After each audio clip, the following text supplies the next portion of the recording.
Bueno, muy bien, ¿cómo están? Vamos a retomar nuestra cursada ya con la unidad 8. Estamos bastante avanzados. Trabajaron la semana pasada la unidad 7 con la doctora Parra de Villalba, que es toda la parte de los recursos administrativos. A ver, ¿cómo es la película entonces que venimos viendo, ¿no? La película de terror, que es el procedimiento administrativo. Básicamente se terminó la semana pasada con la etapa procedimental. Es decir, todos los trámites, todo el caminito que hay que hacer frente a la administración pública para obtener el dictado de un acto administrativo, ¿no? Puede ser en general trabajamos con la ley nacional, pero lo mismo más o menos se aplica al derecho local en cada una de las provincias, ¿eh? Cada provincia tiene su ley de procedimientos, como el caso de Corrientes 3460, ¿no? Formosa 1171, creo que habíamos visto, el Chaco 9940, el Código de Procedimiento del Chaco. Ahora lo miramos. Es decir, que el día de mañana ustedes, cuando tengan un caso, si es frente al Estado provincial, obviamente no van a aplicar la ley nacional, van a aplicar el Código de Procedimientos de sus respectivas provincias. Santa Fe, habría un chico de Santa Fe, un alumno de Santa Fe, ¿no? Y gente de Entre Ríos. Bueno, cada provincia con su código. Acá vemos el régimen nacional, pero los conceptos son los mismos. Después, obviamente, pues, las regulaciones van cambiando. De hecho, la ley nacional es una ley de 32 artículos y el código de la provincia tiene 200 artículos, porque es un código mucho más completo. Pero sí lo que quería marcar entonces es que hemos finalizado la semana pasada con los recursos, la parte de impugnativa o de impugnación, en todo ese largo peregrinar que puede significar estar frente a la administración pública pretendiendo algo. Claro, el trámite procedimental puede ser iniciado por el particular si es en su interés, supongamos, ¿no? El, el, el- el empleado que pide una diferencia de haberes o un ascenso, el vecino que pide una condonación de deudas tributarias, la empresa que pide el pago de los honorarios no pagados. ¿Vale? Puede ser cualquier cuestión, ¿no es cierto? Pero siempre se van a aplicar estos grandes principios y estas normas que surgen del artículo de la ley 19.549 en el plano federal. Pues cada provincia también tiene su ley propia, como les vengo diciendo. Pero quiero marcar esto de que todo lo que vimos tiene que ver con el procedimiento frente a la administración pública.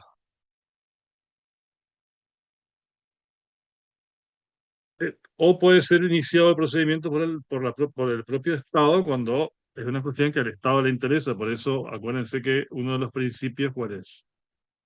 La impulsión de oficio. Es decir, que como hay un interés público en juego, es la propia administración la que va llevando adelante el trámite.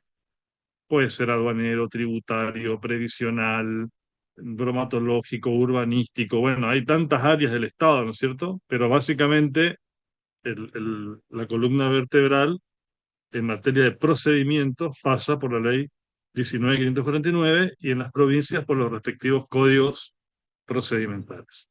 Está claro esto, no puede haber confusión respecto a esto.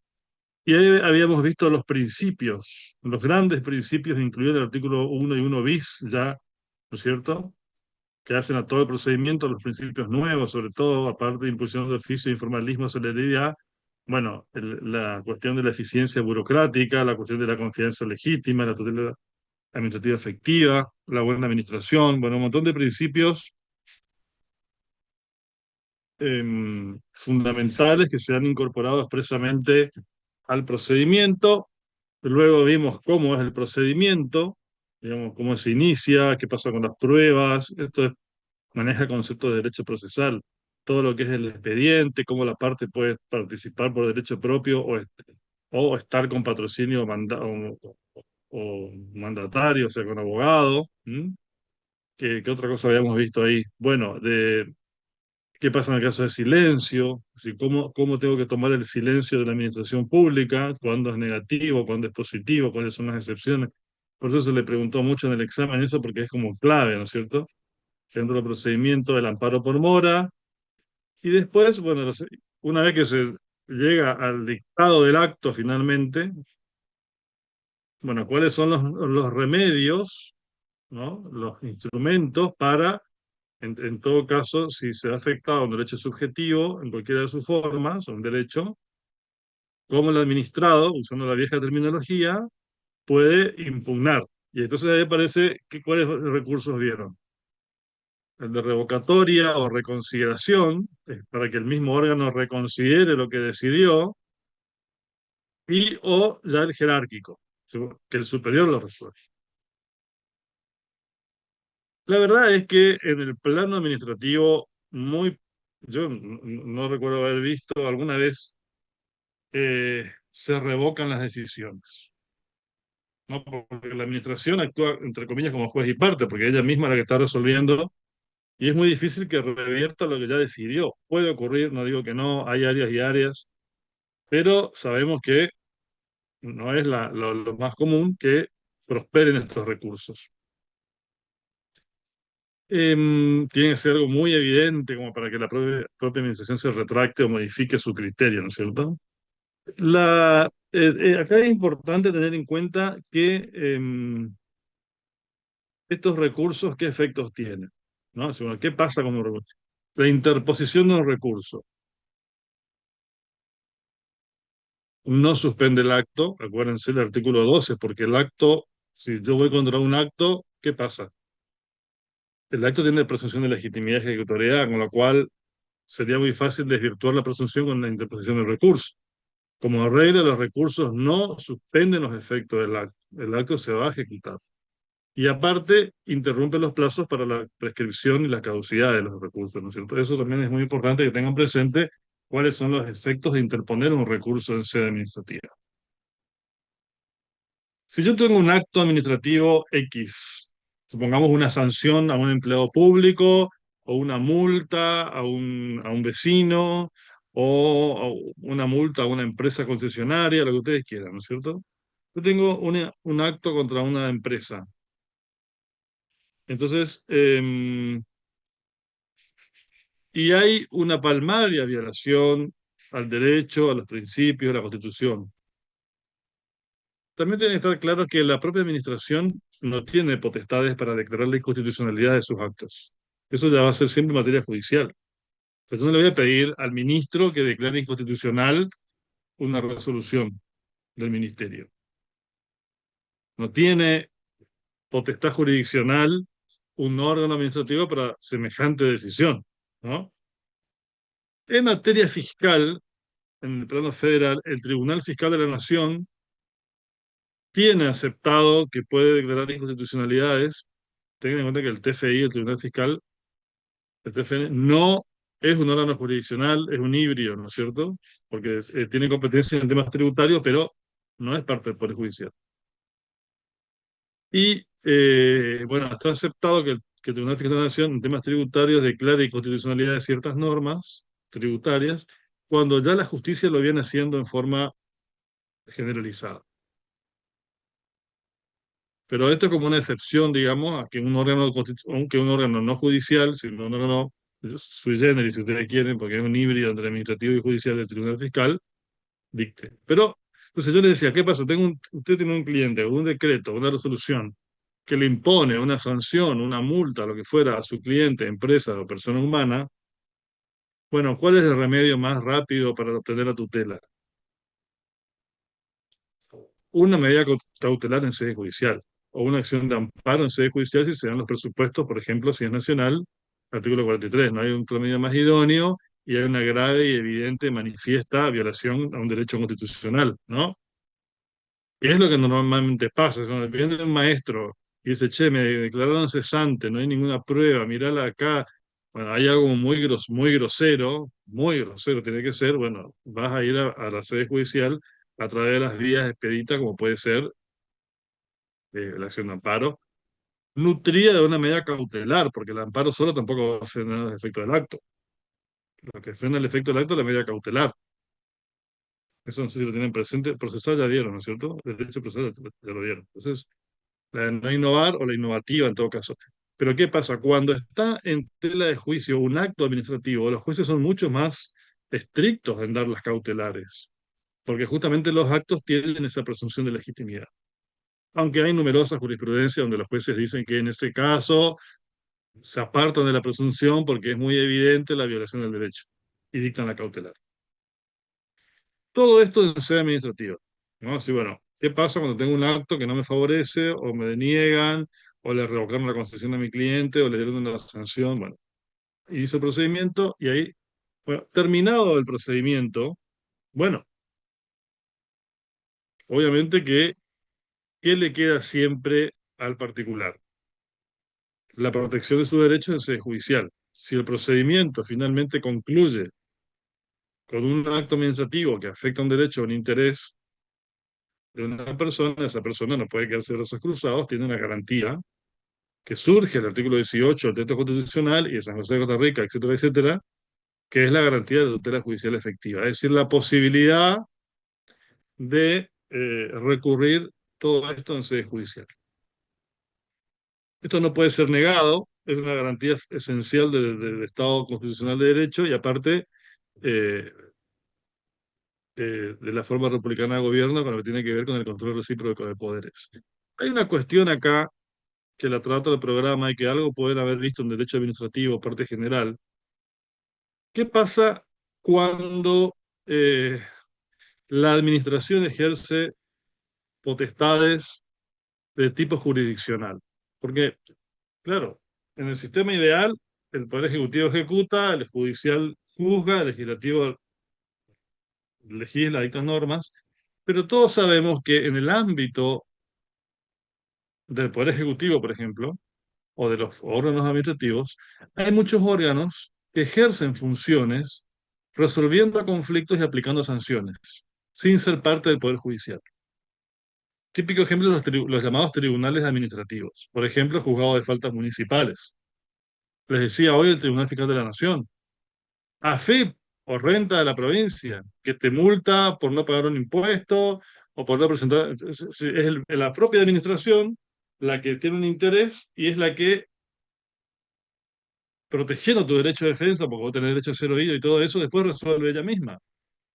Esto es válido. Bueno, ya en el precedente de 1960, caso Fernández Arias contra Poggio, que fue el leading case, la Corte Suprema convalidó la existencia de tribunales administrativos, es decir, la posibilidad de que órganos administrativos resuelvan controversias o apliquen sanciones sin ser parte del Poder Judicial. Explicando que, bueno, la realidad compleja de nuestro tiempo genera la necesidad de que se creen estos órganos y que siempre que se respeten ciertas garantías de la persona y que la persona tenga después, y ahí aparece esto el control judicial suficiente posterior, ahí aparece ese concepto que lo habrán escuchado ya, el control judicial suficiente posterior, esos tribunales son válidos, no son inconstitucionales o anticonstitucionales. Entonces, miles de ejemplos. La AFIP te investiga y te sanciona, y no es poder judicial. Pero sí que las decisiones de ARCA en realidad pueden ser impugnadas en sede judicial, y lo que la Corte consagró es que en sede judicial vos tenés que tener amplitud de defensa y una doble instancia judicial. Y esto es lo que constituye el control judicial suficiente posterior. Fernández Arias. Después, muchos años después, en el 2005, digamos, se refuerza esto en el caso de Ángel Estrada. Hay muchos otros casos, pero cito estos dos. En el caso que le voy a pasar a la compañera después, en el caso de Ángel Estrada, donde justamente se ponía en tela de juicio la posibilidad de que los entes reguladores, que en el caso de la electricidad, impongan sanciones a las empresas y que ordenen los entes reguladores a las empresas eléctricas por corte de luz indemnizar a los particulares afectados por corte de luz. Y la Corte le dijo, mira, los entes reguladores, si fueron creados por ley, atente los requisitos, si son independientes, si actúan con objetividad y dentro de la ley, pueden ejercer funciones, yo digo cuasi jurisdiccionales, es decir, tipo o casi, pero no es función jurisdiccional porque no es poder judicial. La función jurisdiccional, y esto acá sigo a Gordillo, la función jurisdiccional es la judicial. Y esto no es judicial. Pero sí es una función administrativa de tipo jurisdiccional, análoga si ustedes quieren, que debe respetar estas reglas y que siempre va a estar después supeditada al control judicial posterior suficiente. Entonces la Corte en Ángel Estrada dice, revalida todo esto y le agrega que los entes reguladores, que los tribunales administrativos deben ser creados por ley y sus funcionarios deben ser independientes. Que si cumplen estos requisitos, por ejemplo, los juzgados de faltas, es válido constitucionalmente que existan tribunales administrativos. ¿Se entiende esto, no? No son parte del Poder Judicial. En general son parte del Poder Ejecutivo. La dirección de sumarios, esto es sanción al empleado, juzgado de faltas, los tribunales administrativos de consumo, ahora hay muchos. En Corrientes hay tribunal de consumo, uno puede hacer la denuncia, le llaman a la empresa. Los entes reguladores de servicios públicos. Vos denunciás al ente regulador, supuestamente el ente regulador sanciona a la empresa. Bueno, hay procedimientos donde las partes se hacen escuchar. Secretaría de Trabajo. Si yo tengo un problema laboral, voy a Secretaría de Trabajo, impone la sanción, la Secretaría de Trabajo de la provincia va al negocio, detecta empleados no registrados o detecta irregularidades laborales y te da derecho a descargo y después te sanciona. Y no es parte del Poder Judicial. Son típicos ejemplos de esto que vamos a englobar bajo el nombre de tribunales administrativos, que van a ser válidos siempre que sean creados por ley, que sean objetivos y que el sistema normativo prevea después la posibilidad de impugnar sus actos en sede judicial, garantizándole al particular justamente la tutela judicial efectiva. ¿Qué significa esto? Doble instancia judicial y, bueno, se considera que el recurso extraordinario federal funciona como doble instancia. Acá pasa lo que vamos a ver después en la orilla siguiente, que son los famosos recursos directos.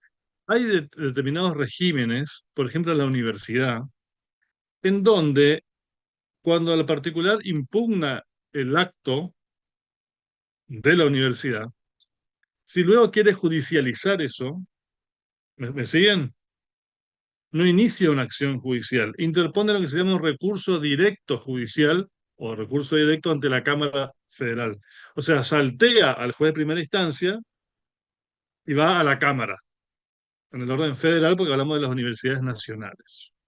Entonces, un docente que quiere impugnar un concurso que perdió, impugna en sede administrativa dentro de la universidad y cuando el máximo órgano, que es el Consejo Superior, le rechaza su planteo, ¿qué tiene? La vía judicial. ¿Cuál es la vía judicial? El llamado recurso directo. Directamente salta no va al juez de primera instancia y va a la Cámara. Si en la Cámara pierde, ¿qué le queda? Después de la Cámara Federal, ¿qué está arriba? La Corte Suprema. ¿Y cómo vas a la Corte Suprema? Con un recurso extraordinario federal, que es muy difícil que te lo den, que te lo admitan. Dificilísimo. Eso es muy grave. Igual leía que por año tiene 15.000 causas la Corte Argentina y la norteamericana tiene 100. Pues ellos aplican la norteamericana la regla certiorari donde hay totalmente discrecionalidad para decir este caso tomo y este no. La Corte Suprema solo toma casos ultra relevantes que considera que son importantes para sentar precedentes. Pero acá como que todo va a la Corte, por algún camino o por otro, entonces la Corte tiene miles y miles de expedientes que no es lo que debería ocurrir. Al margen de esto, entonces el control judicial suficiente posterior significa que el particular que quiere impugnar en sede judicial lo actuado en sede administrativa debe tener en sede judicial doble instancia. O sea, poder, si pierde en sede judicial, poder volver a impugnar por lo menos una vez más. Esto es doble instancia, ¿se entiende? ¿Sí o no? Bueno, Sí, yo sí, soy doctor. claro, Sí, sí se muy, entiende. muy importante. Entramos acá, a mí es la parte que más me gusta, si ustedes quieren, que es la parte procesal. Ya dejamos atrás la parte procedimental, que es bastante engorrosa, ¿no es cierto? Está el procedimiento. Ahora vamos al juicio, vamos a la sede judicial. Terminó el procedimiento, se recurrió, se perdió, un recurso jerárquico, recurso de consideración. Ahí tienen el caso de la ley de Corrientes, no recuerdo si la de Chaco, por ahí las doctoras, porque Camila Parra y Villalba son del Chaco, por ahí hablaron un poquito de la ley del Chaco, ¿no? En el caso de Corrientes, y aquí tenemos el código de procedimiento que lo escribió, lo redactó el doctor Revidati, antiguo titular de la cátedra de Derecho Administrativo, gobernador de Corrientes, un código muy moderno que tiene casi 50 años y la verdad que no le hace falta modificaciones importantes, por ahí una actualización, pero nada más. Estableció la regla de que el recurso de reconsideración lleva implícito el jerárquico, con lo cual metes ese y después ya sube. Si perdés, tiene que subir, ¿no es cierto? La verdad que un gran logro, eso le da rapidez, o sea, no es que el particular tiene que volver a recurrir. Eso fue pensado cuando reconsiderás ante el ministro para que después suba el gobernador. A veces se producen dudas porque vos decís, bueno, pero la resolución la dictó el director.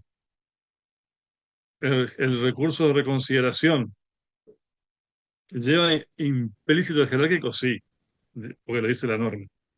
Pero tener la posibilidad después, si te rechazan el recurso de reconsideración, cuando se eleva, de mejorar tu recurso o ampliar tus argumentos, ¿no? Bueno, igualmente, esto finalizó la parte procedimental, vamos al juicio. Pero ¿qué pasa? Vimos que una de las grandes prerrogativas de la administración pública es que no puede ser llevada a juicio como cualquier hijo de vecino, sino que se debe agotar la vía administrativa previamente. Entonces, el agotamiento de la vía administrativa, ¿cuándo se produce? Y ahí tenemos o el agotamiento de la vía contra un acto, vía recursos, hasta llegar a la máxima autoridad, que es el presidente de la República, o en la provincia, el gobernador.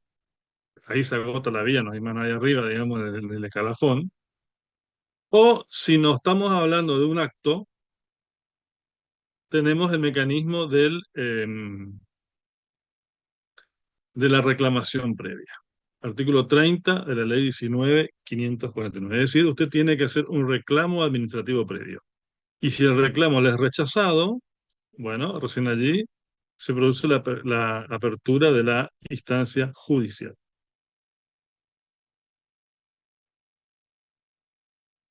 ¿Estamos con esto, no? Bien. Vamos a ver. ¿Me puede leer el programa para no desordenarme con la secuencia de los temas?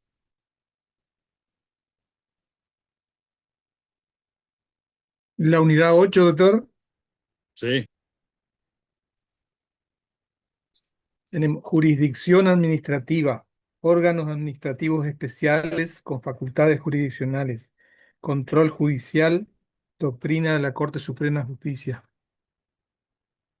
Bueno, 2. eso es lo que acabamos de explicar. Después, Derecho procesal administrativo, concepto, el proceso administrativo o contencioso administrativo.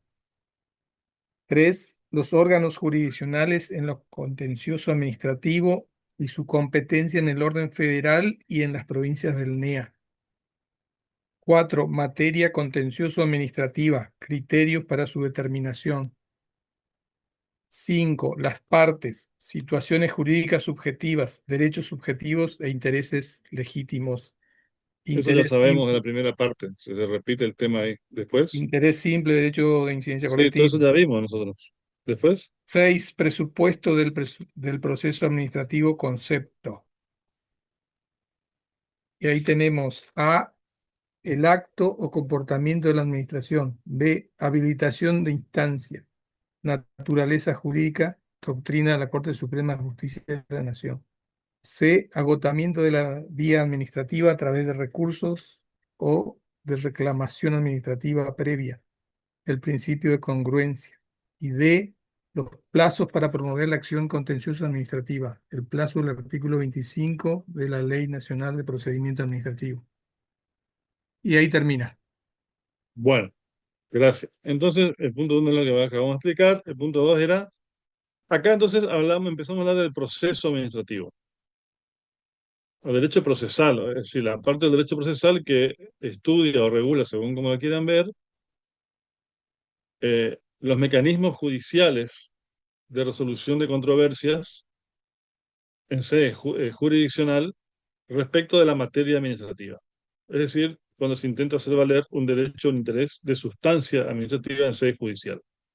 Este es el proceso. Acá hay una cuestión terminológica donde ustedes van a escuchar muy seguido que se habla del fuero contencioso administrativo. La palabra contencioso es una palabra muy viejita que viene ya de Francia, después pasó a España, después pasó a Argentina, pero en realidad, y acá yo le pasé a la compañera, ¿no es cierto? Hoy, Sarsa le pasó unos capítulos de Gordillo. Entonces, bueno, en realidad hoy hablamos del derecho procesal administrativo. Así como hay un procesal civil, un procesal penal, un procesal laboral, esto es procesal administrativo. La idea de contencioso da la idea de contienda, de conflicto, pero siempre hay contienda y conflicto en las otras ramas también. Pero bueno, acá quedó, y de hecho se llama, eh, en, en- en Chaco se llama la Cámara Contenciosa, también en Corrientes, juzgado, en Formosa tienen instancia originaria, porque el Superior Tribunal de Justicia sigue actuando, no hay tribunales inferiores. En Corrientes tenemos juzgado de primera instancia, igual que el civil, juzgado de primera instancia, Cámara Contenciosa Administrativa y después Superior Tribunal de Justicia. En el Chaco no hay juzgado, tienen cámara directamente, me parece mejor a mí eso. O sea que vos terminás el trámite y vas a la Cámara Contenciosa del Chaco, de la provincia, no hay un juzgado de primera instancia. Yo digo, si ya tenés todo un trámite previo de que te puede llevar años, tener después todo un juzgado de primera instancia, digamos, es como mucho. Pero bueno, acá vas a la Cámara y después el Superior. En Formosa, instancia originaria, el Superior Tribunal de Justicia. Igual que creo que en Misiones. Bueno, acá no hay gente en Misiones. No recuerdo, y la verdad que no lo sé, en el caso de Entre Ríos, estaría bueno averiguar cómo está organizado el fuero contencioso administrativo en Entre Ríos. Si hay juzgado de primera instancia, Cámara, o si solo Cámara o solo Superior Tribunal, igual que en Santa Fe. Entonces, este tema del contencioso quedó la terminología, pero en realidad es el derecho procesal. Reglas y principios que regulan e instrumentan los mecanismos y los pasos, y la secuencia de pasos tendiente al dictado de un acto judicial, de un acto jurisdiccional, de una sentencia judicial.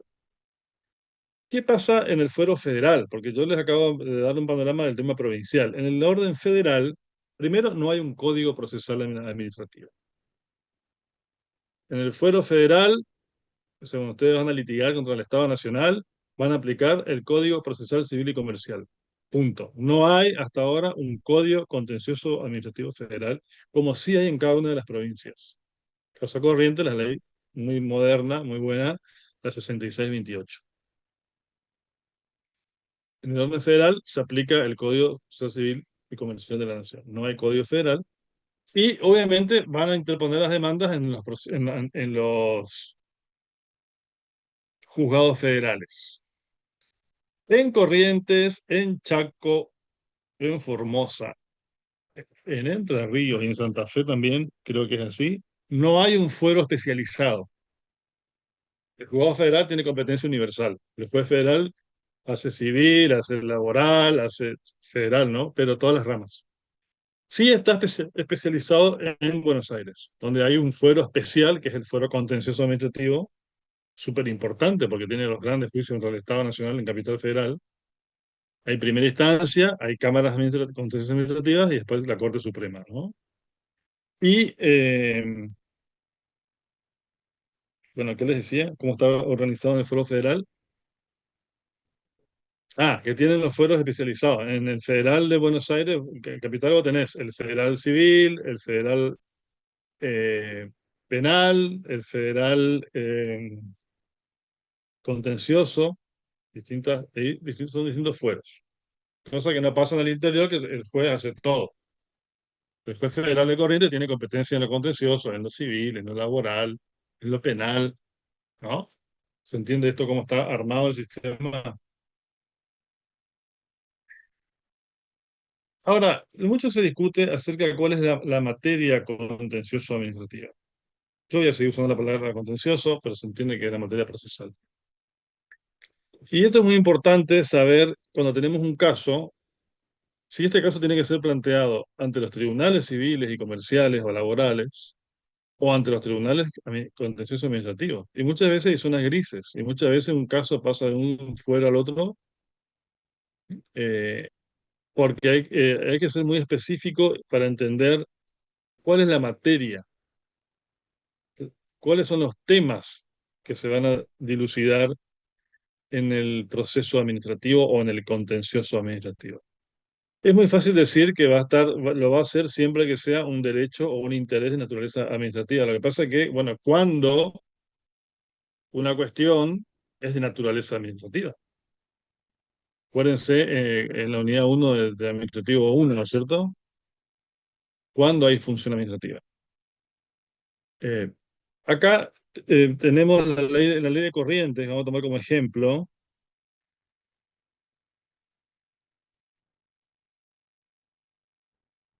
La ley de corrientes es...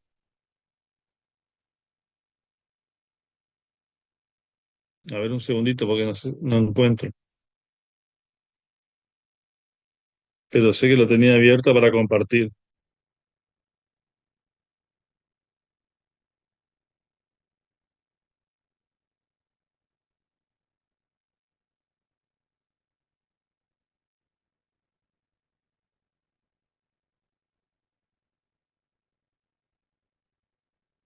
Esta es.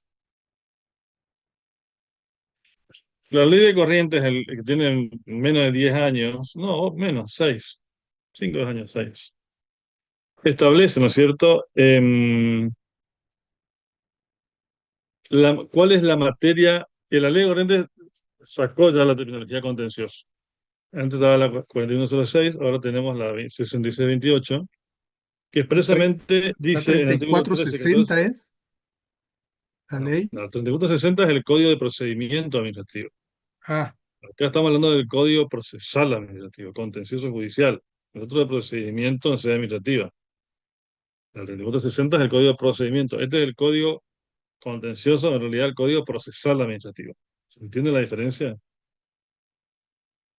sí, sí. Este es el primo, el hermanito del Código Procesal Civil, solo que para temas administrativos. Bueno. Entonces, el artículo 13, si alguien quiere leer,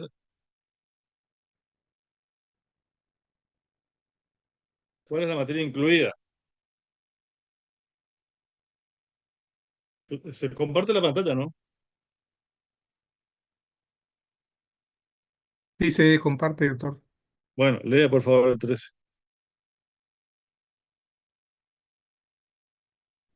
Leo, profe. Ámbito de aplicación.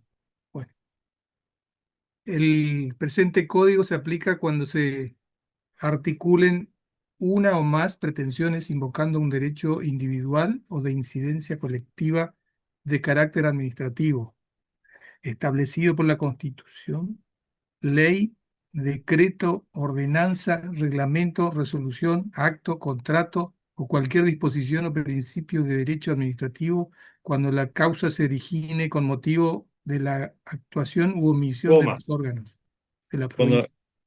sí.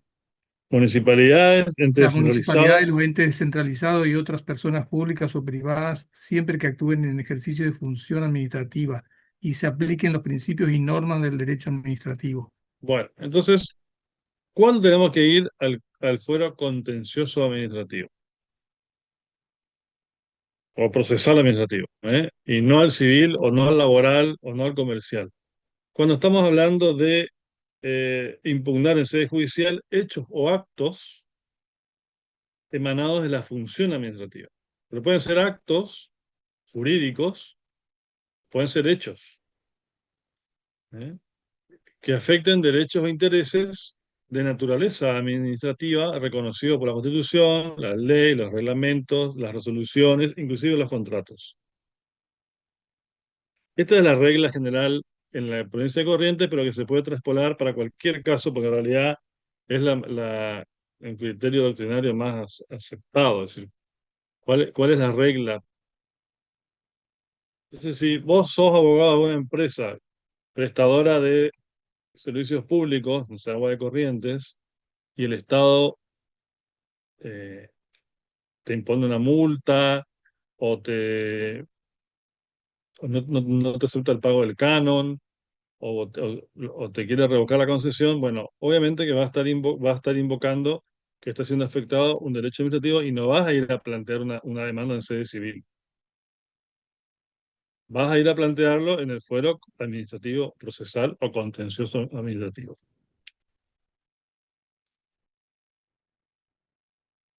En el 14, se presume, toda actuación del Poder Ejecutivo de la provincia o de la municipalidad se presume de tipo administrativo. Esto es una presunción, porque claro, básicamente, ¿cuál es el poder del Estado que administra? El Ejecutivo. Pero no se Poder Ejecutivo. olviden que los otros poderes también se autoadministran. Entonces pueden haber actos administrativos de poder legislativo o poder judicial. Pienso, el Poder Judicial de Corriente, que el mes pasado dicta una acordada del Superior Tribunal y dispone un aumento de salarios. Después vino el gobernador y dijo, no, yo no puedo pagar, ahí está en algún conflicto, no importa. Esa acordada que dicta el Superior Tribunal de Justicia estableciendo el aumento de salarial, ¿es un acto jurisdiccional o es un acto administrativo?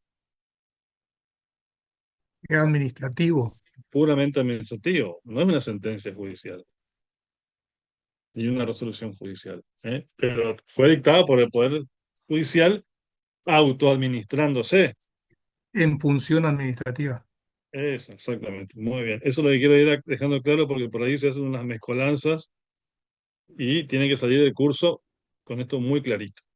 Pero para evitar cualquier duda, y esto ya lo tenía la vieja ley 4106, tenemos la materia incluida y la materia excluida. Para decir, bueno, ¿saben qué? Por las dudas, para que los muchachos no se confundan cuando quieran promover una acción judicial, voy a hacer un listado de cuáles son los temas que están dentro de esto, por las dudas. Y también un listado de lo que está afuera. Materia incluida, todo pregunta de examen esto, y materia excluida. Tomo como ejemplo el Código de Corrientes. Los invito a que cada uno de ustedes, si no son de la provincia de Corrientes, eh, busquen el código contencioso, y lo podemos mirar juntos si quieren, a ver qué tiene respecto de materia incluida y excluida. ¿Sí? Pero no podemos leer los 5 códigos acá, se nos va la tarde. ¿Cuál es la materia incluida? Temas que son contenciosos administrativos. Si quieren podemos leer. Esto estoy informando a título ejemplificativo, digamos. ¿Se entiende lo que digo, no? Porque la mayoría de alumnos acá es de Clorinda, así que bien podrían ustedes, alumnos de Clorinda, mirar su código contencioso de Formosa. Bueno, lea, por favor.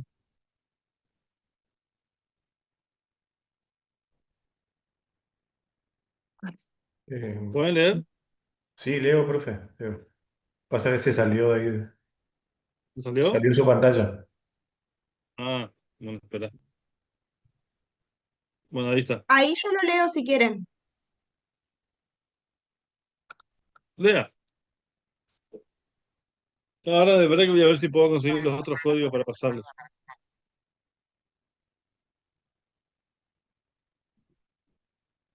Vamos, rápido, lea, por favor. Artículo 15, materia incluida. Sin perjuicio de lo dispuesto en los artículos anteriores, se incluyen expresamente entre las causas que pueden plantearse por las vías que este código establece. A. La impugnación de actos dictados en ejercicio de facultades discrecionales, fundadas en razón de ilegitimidad, concepto que comprende los vicios en la competencia, causa, objeto y contenido, motivación, voluntad, procedimiento y la forma del acto, la desviación y el abuso o exceso de poder, la arbitrariedad y la violación de principios generales del derecho. B. La impugnación de Bueno, bien, actos separa. espere. Entonces acá vieron que en realidad está bien. Acá esto no era así, era mucho más genérico. Y ahora se ocuparon al reformar el código de ser bien expresos. Todo lo que sea impugnar un acto por alguno de sus elementos es materia administrativa. Bueno, sigue. La impugnación de actos separables de los contratos en la actividad administrativa. C. Las pretensiones relativas a retribuciones, jubilaciones o pensiones de agentes estatales, con excepción de aquellas relaciones que sobre tales aspectos se regulan por el derecho del trabajo. D. La revisión Bueno, de los perdón, actos ahí hay un tema muy interesante, porque muchas veces pasaba que se planteaban cuestiones, por ejemplo, accidentes de trabajo, del empleo público, un maestro de escuela, un accidente, y lo planteaban como demanda laboral. Entonces, los expedientes se pasaban yendo y viniendo del fuero laboral al fuero contencioso. Inclusive tengo presente un caso donde se hizo todo el juicio, cuando llegó al Supremo Tribunal, el Supremo Tribunal de Corrientes dijo, no, esto no es laboral, vuelva a empezar todo el juicio de nuevo en sede administrativa. ¿Mm? No sé si ya vieron laboral. Estamos viendo. Sí, Bueno, la ley laboral excluye el empleo público. sí. Y los colegas muchas veces igual, como desconocen esto, le meten el juicio laboral al Estado. Pero hay una categoría especial de trabajadores del Estado. El Estado tiene de todo, digamos. Por ejemplo, hay empleados del Estado Nacional que se rigen por la ley de contrato de trabajo, expresamente. Se hacen contrato de trabajo y se aplica la LST. Un sui generis, ahí, digamos, un mejunje, un invento. Después, cuando hay conflicto, hay que ver a dónde va eso. Hay empleados públicos que tienen convenios laborales de trabajo, convenciones colectivas de trabajo. Por ejemplo, los trabajadores de vialidad o los trabajadores de la DPEC, de la empresa eléctrica en corriente, tienen convención colectiva. ¿Hay un sonido ahí? ¿Qué es? Y la convención colectiva de trabajo es un típico instituto del derecho laboral. María del Mar, ahí está. O sea, que hay zonas grises, digamos, ¿no es cierto?, de conflicto. Entonces, por acá la norma quiere aclarar. Todo lo que sean temas de empleo público es administrativo. Bueno, sigue. ¿Vamos a seguir? D. La revisión de los actos administrativos dictados por tribunales administrativos, órganos o entes públicos estatales o públicos no estatales, cuando actúen por delegación del Estado, incluyendo las dictadas por las autoridades de aplicación de las leyes de defensa del consumidor y el usuario y lealtad comercial. Bueno, Aquellas, personas públicas, sí, ¿sigo? sí. Aquellas en las que sea parte una persona pública no estatal. Ah, parece que la mutea usted. Y ahora no sé cómo desmutear. Y se Ahí desmutea puede ella. ser. Ahí está. Bueno, listo. Ahí está, Perdón. no hay problema. ¿Continúo? Sí, sí, sí. Vamos a terminar rápido esto, por favor, pero quería leer todo el artículo. Ah, no, les decía Perfecto. personas públicas no estatales. Acuérdense que hay personas que ejercen prerrogativas públicas que no son parte del Estado. Ejemplo, colegios de abogados o colegios profesionales. Si yo voy a judicializar un acto de un colegio público, de médico, bioquímico, de abogado, lo que sea, em, voy al fuero contencioso administrativo. Porque son actos dictados con poder público. ¿Qué es lo distintivo de lo administrativo siempre? Que aparece el poder público, ¿no? Entonces, obviamente, si yo quiero hacer un juicio al colegio de abogados porque no me pagó el alquiler de un salón de fiestas, eso no es administrativo, porque eso no fue un contrato de hecho en el marco de un contrato administrativo ni del poder público. ¿Mm? Hay que ver la materia, por supuesto. Pero si quiero impugnar el arancel que hay que pagar o una sanción a un abogado, eso sí es poder público, con la cual eso sí tiene que ir al fuero contencioso en sede judicial y no a la justicia civil. ¿Se entendió? Bueno, después, Las que versen sobre limitaciones al dominio por razón de interés público, servidumbres administrativas y expropiaciones. G. Las que susciten entre prestadores de servicios públicos o concesionarios de obras públicas y acá usuarios. también perdón, es importante esto, limitaciones al dominio y expropiaciones. Entonces, ¿dónde voy a tramitar un juicio de expropiación? En el fuero contencioso administrativo. No es un tema civil. Importante, ¿eh? Muy importante. Bueno, todo lo que sea servicios públicos, daños y perjuicios, el inciso H, ¿no es cierto? Responsabilidad patrimonial del Estado, obviamente. Y aparte, el último párrafo que dice, la enunciación es ejemplificativa, o sea, no es taxativa. ¿Estamos con esto? Trabajo práctico, indagar cada uno según su provincia cuál es la materia incluida y excluida en el fuero contencioso de su provincia. ¿Eh? No tiene no, digamos, me gustaría que cada uno de ustedes sepa mínimamente en su provincia, en su código de Formosa, código de Chaco, código de... Tenemos un alumno de Santa Fe y un alumno de Entre Ríos. ¿Sí, la beta? Sí, doctor, usted había dicho que no hay un código de procedimiento de contencioso administrativo a nivel Código nacional, procesal, no procesal, mezclemos las palabras. procesal a nivel federal o a nivel nacional. Federal, se aplica directamente el Código Procesal Civil y Comercial de la Nación. Correcto. ¿Cuál es entonces el concepto? Porque vio que en la ley de la reforma laboral la Cámara dictó que es el fuero contencioso administrativo, es el encargado de la constitucionalidad de una norma emanada del Congreso. Dice, le quita la competencia al fuero laboral, digamos. Bueno, pero Eso, eso está pensado porque en Capital Federal está la justicia laboral que es nacional, pero no es federal. ¿Qué pasa? La ciudad de Buenos Aires antes era una dependencia del Estado Nacional. Entonces, el Poder Judicial en la ciudad de Buenos Aires, cuando no era autónoma, dependía de la Nación, de la Corte Suprema. Cuando se crea la autonomía de la ciudad de Buenos Aires, esta cosa que se inventó en el 94, que todavía están peleando ahí, claro, quedaron los juzgados, quedó el Poder Judicial, dependía de la Corte Nacional, juzgados civiles, juzgados comerciales, penales y laborales, dependiendo de la nación, pero resolviendo conflictos de los ciudadanos de la ciudad de Buenos Aires. Y hay una ley que ordena que se tiene que hacerse, la Constitución, que se tiene que hacerse el traspaso de esa justicia a la ciudad. Porque es como que vos tengas en Formosa los juzgados que dependan de la Corte Suprema, pero que no sea materia federal, sea para materia ordinaria. Y no se ponen de acuerdo hace 32 años, están con este tema. ¿Qué pasó hace 2 años? El caso Levinas, lo habrán visto. La Corte Suprema, porque ¿cómo es en la ciudad de Buenos Aires el tema?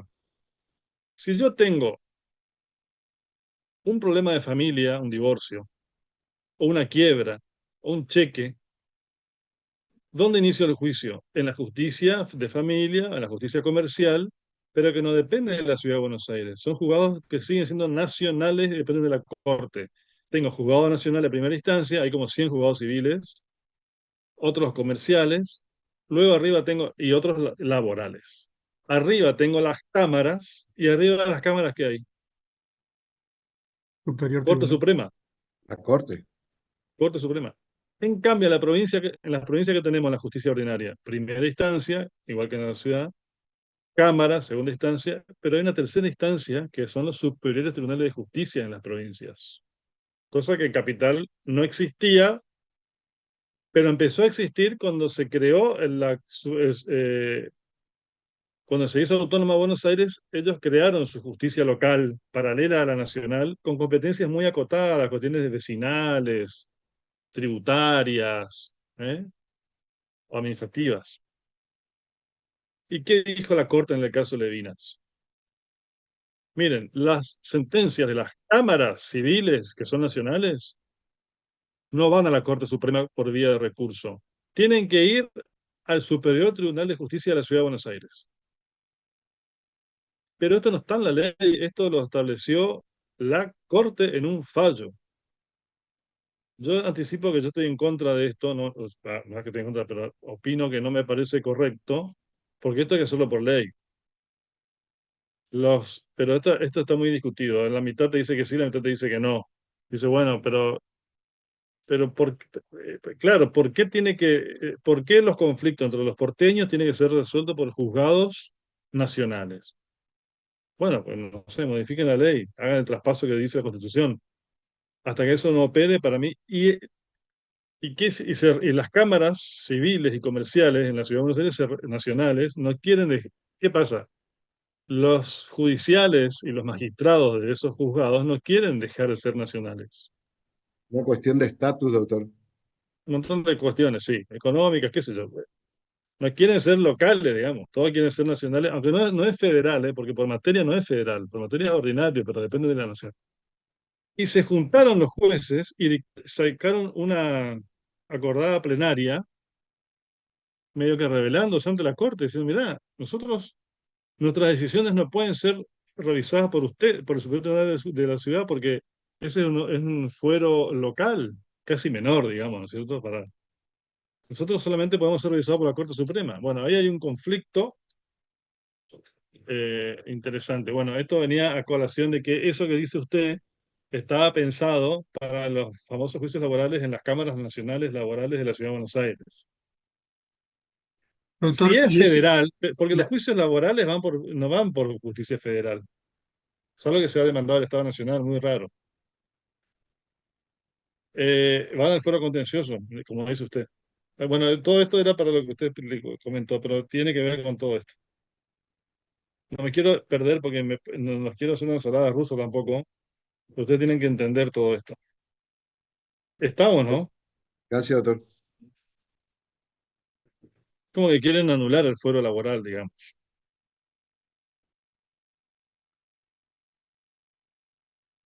Bien. También hay fuero laboral, en Formosa hay, ¿no? Acá en Corrientes tenemos 4 juzgados laborales y una cámara laboral. Materia excluida. ¿Cuáles son los temas que no se van a considerar nunca cuestiones de derecho procesal administrativo en la provincia de Corrientes?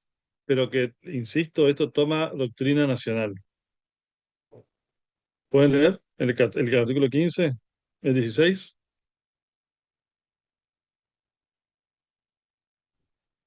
No se Materia excluida.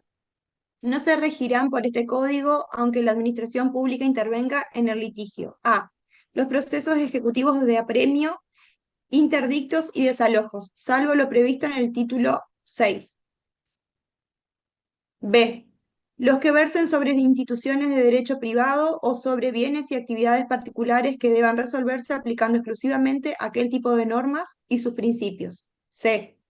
Los que se planteen en relación a situaciones regidas por leyes o convenios laborales. D. Aquellos en que la ley ha establecido otra vía procesal. E.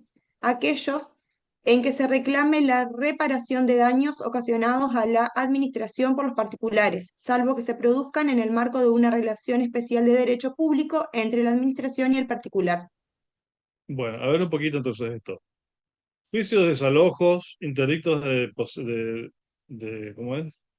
De retener y todo lo que y juicios ejecutivos o de apremio no se aplica no van al fuero contencioso, no es materia administrativa. ¿Mm? En caso de Corrientes, por ejemplo, los apremios eh, se rigen por el Código Procesal Civil y hay un fuero especial, hay juzgados especiales en lo tributario, pero no aplicás este código. Luego, lo que sea exclusivamente privado, yo decía, por ejemplo, hoy, bueno, el Estado tiene que demandar a alguien o alguien al Estado por un contrato de alquiler. Bueno, eso es típicamente privado, no se aplica al derecho público. Las cuestiones regidas por otras leyes especiales y las que tengan que ver convenios laborales. Por eso yo les decía hoy, atención, porque hay organismos públicos que tienen convenciones colectivas de trabajo como tienen los otros gremios, digamos.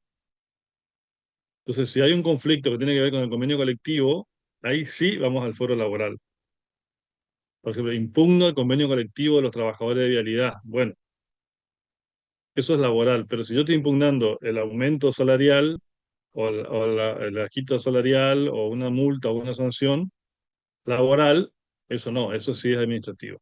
¿Sí? Si es empleado público, obviamente, ¿eh? Obviamente, si es empleado público.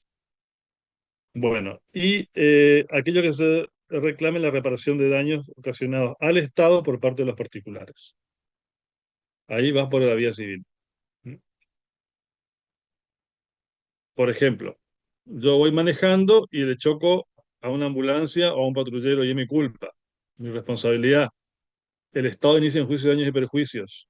Se aplica la legislación privada. ¿Está? ¿Se entendió esto o no? Sí, doctor, sí, sí, se entiende. Son todos distintos en las provincias, porque de Formosa también. Ahora, si quieren, miramos un poquito, o si quieren comentar ustedes lo que vieron. A ver, rapidito, Formosa, ¿qué vio usted? En Formosa, por ejemplo, están excluidas las expropiaciones. Y recién habíamos Ah, comentado que las expropiaciones, acá está adentro, muy bien. ¿Y lo incluido más o menos parecido? incluido, es mucho más cortito. Está en el No, artículo porque 2. acá también teníamos mucho más cortito, pero esta reforma que tiene 5 años, les dije yo, se aprobó en el 21, me parece. Yo fui, el código lo hicieron, fue una propuesta del Poder Judicial. Estaba el doctor Rey Vázquez, la doctora Güemes, la doctora Billingur, que son todos jueces del fuero en Corrientes y otros, una comisión. Y después se envió el anteproyecto a la facultad para que la facultad dictamine. Y bueno, yo tuve el honor de participar junto con la doctora Sotelo Andró, el doctor Sayach, el doctor, alguno más, una comisión, hicimos un dictamen sobre este código, bueno, planteando lo que nos parecía bien y lo que se podía modificar. En general, al final salió bien el proyecto, y ahí es cuando se incluye mucho más detalladamente la materia incluida. Pero antes era mucho más cortito, igual que Formosa. Bueno, Y hace de hecho, ratito el estoy contando primer un poquito punto de es historia. igual que el de corriente, Sí. en la ¿Alguien materia pudo ver lo de incluida. Chaco? ¿Pudieron ver lo de Chaco? ¿Alguien? Bueno, el Código Contencioso del Chaco, si quiere lo vemos ahora. Bien. Y después del artículo 18, no, el 17. No procede la revisión jurisdiccional que este código legisla sobre actos que sean reproducción de otros anteriores que han sido consentidos por el interesado. Actos eh,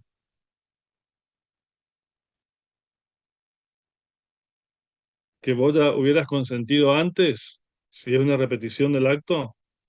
Por ejemplo, yo acepté expresamente mi categoría como tal, como empleado del escalafón X. No puedo después impugnarlo judicialmente, ¿no? Y el B, la parte discrecional del acto, cuando se cuestione la mera oportunidad, conveniencia. eh, Acá hay una cuestión que tienen que hacer memoria ustedes. Cuando los órganos administrativos tienen que resolver cuestiones o tomar decisiones, hay un ámbito de valoración propia, una zona de reserva, que si no genera ningún daño o no es arbitraria, no tiene injerencia al Poder Judicial. Y son las llamadas cuestiones de oportunidad, mérito y conveniencia, que pertenecen a las cuestiones discrecionales. Acuérdense que las facultades discrecionales, ¿cuáles son? Las facultades donde el órgano tiene un marco para elegir una decisión razonable dentro de cierto margen de libertad. A diferencia de las facultades regladas, donde el órgano tiene que hacer lo que la ley predetermina que tiene que hacer. ¿Sí? En el caso de las facultades discrecionales, donde vos tenés que decidir algo, vos valorás si es oportuno, si es conveniente, si es correcto, qué es lo mejor. Ese ámbito de decisión, salvo que sea arbitrario, antojadizo o ilegítimo, no puede ser revisado judicialmente.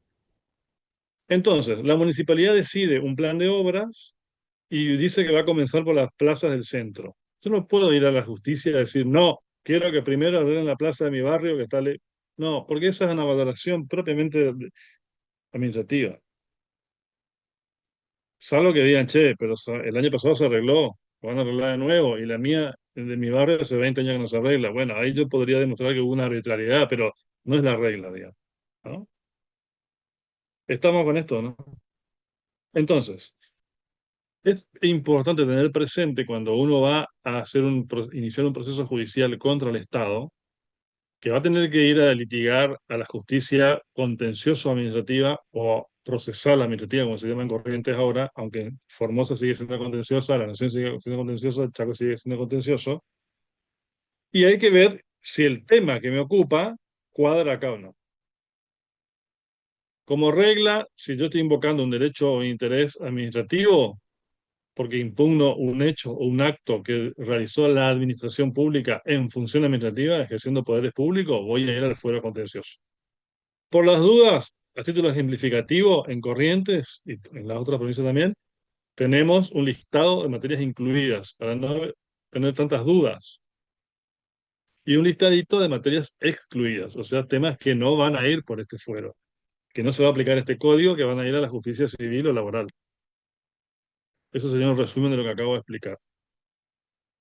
Estamos abriendo la vía judicial ya, ¿eh? Estamos yendo a juicio, estamos llevando a juicio a la administración pública. Vamos a hacer un corte de 10 minutos y después voy a explicar, ya con la ley nacional, y después podemos hacer lo mismo, cada uno ve en su provincia cómo es, cuáles son los recaudos que hay que cumplir para llegar a la sede judicial. ¿Por qué? Porque ahí aparece que hay que agotar la vía y o hacer un reclamo previo. Si no, no puedo ir. Obviamente que hay casos en los cuales no hace falta agotar la vía.